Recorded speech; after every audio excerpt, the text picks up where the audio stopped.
Calon Presiden Prabowo Subianto telah mendeklarasikan Gibran Rakabuming Raka sebagai pasangannya di Pilpres mendatang. Hal itu diumumkan Prabowo didampingi oleh sejumlah pimpinan partai politik Koalisi Indonesia Maju, termasuk Ketua Umum Partai Bulan Bintang, Yusril Iza Mahendra pada Minggu 22 Oktober 2023. Saat deklarasi tersebut, sikap dan ekspresi Yusril menjadi sorotan. Yusril yang mengenakan kemeja panjang putih hanya berdiri di pojok dengan wajah datar serta melipat kedua tangan di dadanya. Sebelumnya diketahui ia sempat digadang-gadang menjadi cawapres Prabowo. Lebih lanjut, saat foto bersama, lagi-lagi Yusril menampilkan sikap dan ekspresi yang serupa.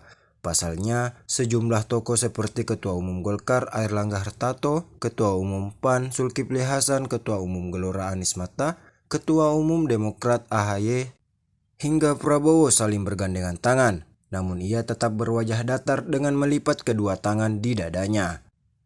Diketahui Ketua Umum PBB itu juga pernah menyarankan Gibran agar tak menjadi cawapres. Hal itu buntut putusan Mahkamah Konstitusi mengenai batas usia minimum cawapres.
Download Tribun X sekarang, menghadirkan lokal menjadi Indonesia.